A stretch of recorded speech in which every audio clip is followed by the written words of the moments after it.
यहाँ सबसे ज्यादा ठंड होती है। याकुतिया में अब तक का सबसे कम टेम्परेचर -71.2 डिग्री सेल्सियस रहा है। जब मैं यहाँ पहुँचा, भले ही मैंने कितने ही दिनों तक रिसर्च क्यों न की हो, लेकिन फिर भी मैं पूरी तरह से चौंक गया था। मुझे अचानक ऐसा महसूस हुआ जैसे याकुत्स्क जाने का मतलब है बर्फ के नरक में जाना। हम किस जगह पर आ गए हैं? मुझे आइस वाले गिलास से कुछ भी नजर नहीं आ रहा है।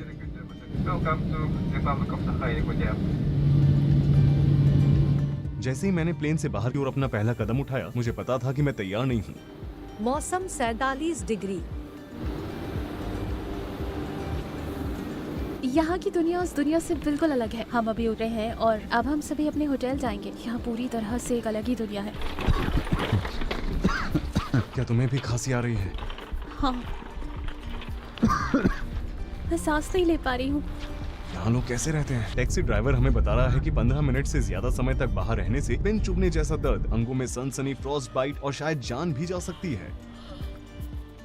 इसमें बहुत दर्द हो रहा है। मुझे अपनी उंगलियां महसूस नहीं हो रही है। वो हमें वार्निंग दे रहा है। हम यहाँ 1 घंटा कैसे चलेंगे? लेकिन हम यहाँ कम से कम पहली रात को 2 मिनट तक तो देख ही सकते हैं। हम अभी होटल पहुँचे हैं। मुझे पता है कि आज हमारा यहाँ पर पहला दिन है, लेकिन हम अभी बाहर जाकर मौसम देखना चाहते हैं। हम इस शहर को लेकर काफी एक्साइटेड हैं। मैं तैयार हूँ। मैंने ऊपर ट्राउजर्स पहने हैं और उसके नीचे अंडर सूट्स पहने हैं। मैंने गूज डाउन जूते पहने हैं और उसके नीचे मैंने 3 मोजे पहने हैं। उसमें से एक मोजा बहुत ही मोटा है। मैंने 550 गूस फेदर से बना हुआ कोट पहना है। इसके अंत में मैंने ऊन के 2 टॉप पहने हुए हैं और उसके नीचे मैंने 2 स्वेटर और एक टी-शर्ट पहनी हुई है। मैंने सिर पर एक टोपी पहनी हुई है और उसके ऊपर मैं ये पहन रही हूँ। मेरे कोट में भी एक हुड है। मेरे पास ग्लव्स हैं और अब मैं चलने के लिए तैयार हूँ। चलो बाहर चलते हैं। जैसे कि आप देख सकते हैं, पहला दरवाजा यहाँ पर है, फिर उसके पीछे दूसरा दरवाजा। इन्हें डायगोनल पोजीशंस में रखा गया है और यहाँ पर इस तरफ एक और दरवाजा है।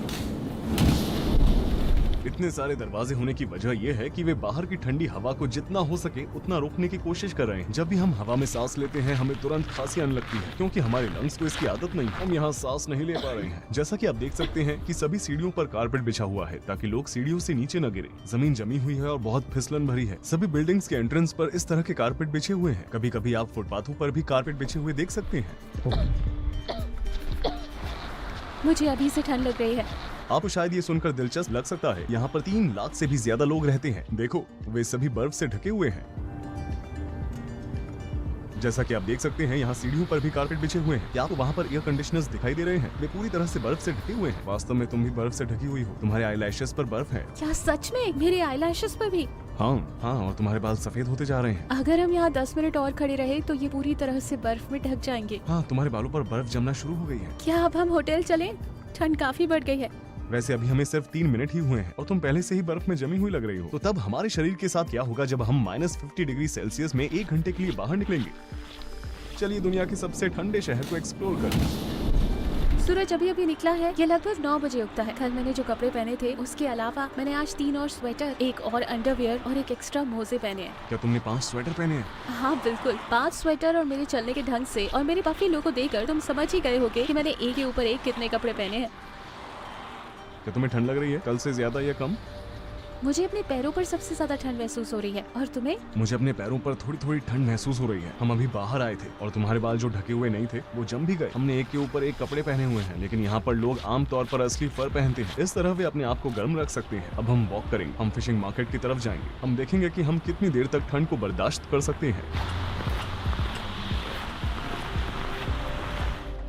ऊपर मूर्तियां आमतौर पर बर्फ की बनी हुई होती है, क्योंकि यहाँ का मौसम ठंडा है, इसलिए लोग आमतौर पर बर्फ की मूर्तियां बनाते हैं। वे झाड़ू से बर्फ को साफ कर रहे हैं ताकि लोग फिसलकर गिर न जाएं। इस तरह दिन में हर घंटे फुटपाथों पर जमी हुई बर्फ को तोड़ा जाता है।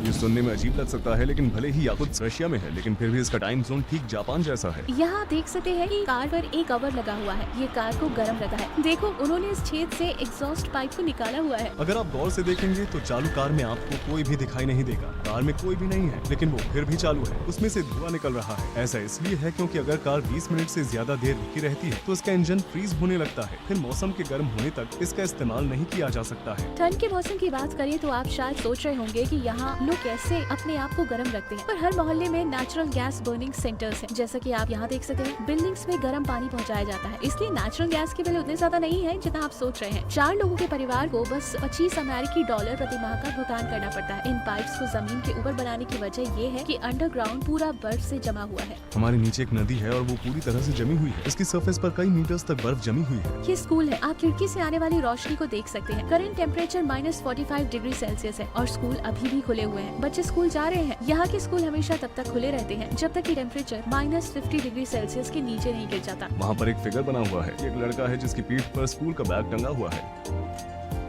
जैसा कि आप यहाँ देख सकते हैं, यहाँ पर ऊपर से गर्म पानी का पाइप जा रहा है। यहाँ पर हर जगह बर्फ के टुकड़े जमे हुए हैं। चलो तुम्हारे चेहरे पर एक नजर डालें, इसमें बर्फ जमने लगी है। सच में? हाँ, मुझे लगता है कि सड़क के आगे एक बैंक है। चलो वहाँ चलते हैं और थोड़ी देर आराम करते हैं।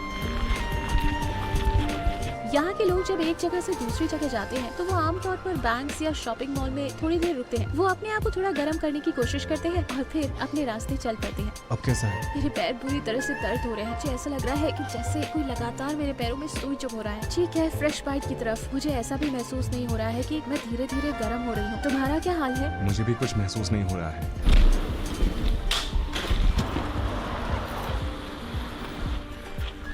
यहाँ से हम साफ साफ देख सकते हैं कि बिल्डिंग के बीच गर्म पानी कैसे ट्रांसफर किया जाता है। वो उस बिल्डिंग से निकलता है, इधर उधर जाता है और फिर यहाँ इस बिल्डिंग में जाता है। हम यहाँ पर अपने हर कदम पर ध्यान देते हैं। लोग यहाँ पर ट्रैफिक लाइट को लेकर काफी सतर्क रहते हैं, क्योंकि जरा सी लापरवाही का अंजाम बहुत बुरा हो सकता है। फॉग की वजह से मुझे अपने नाक के सिरे से आगे कुछ भी दिखाई नहीं दे रहा है। यहाँ पर एक बाजार है, क्या हम अंदर जाकर थोड़ा आराम करें? ठीक है।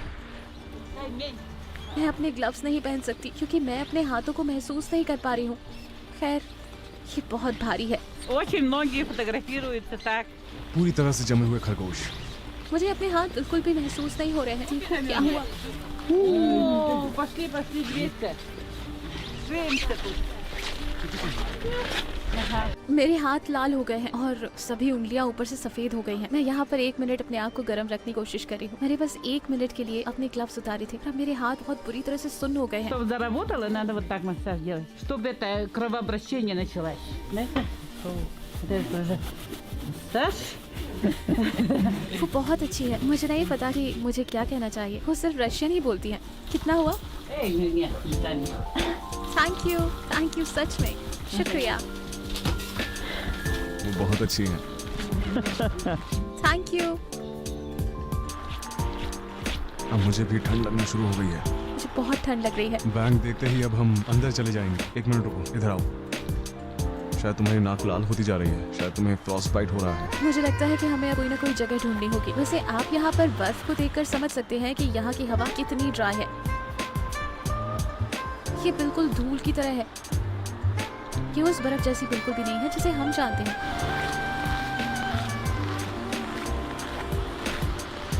उस बिल्डिंग में क्या है?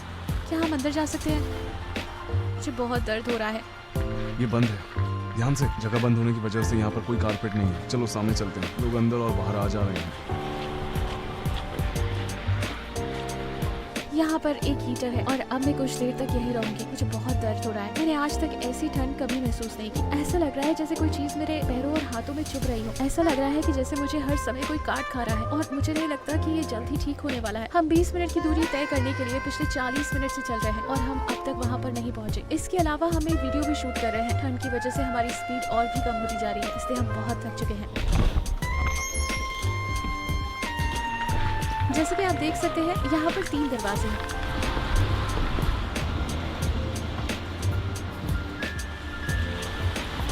स्कूल का समय होने की वजह से पार्क में बच्चे नहीं हैं। मुझे यकीन है कि अगर स्कूल का समय नहीं होता तो अभी यहाँ बच्चे खेल रहे होते।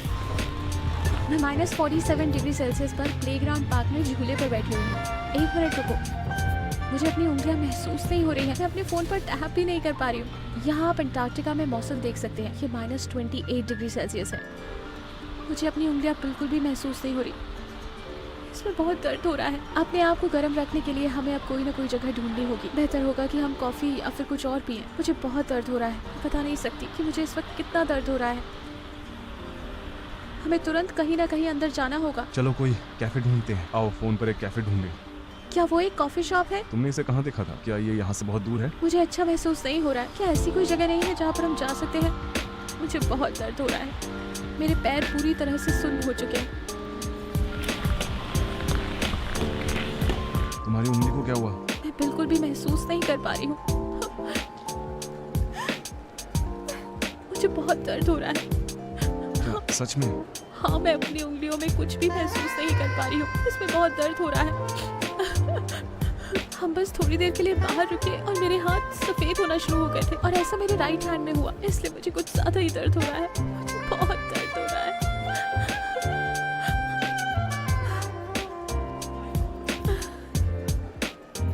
बहुत दर्द हो रहा है।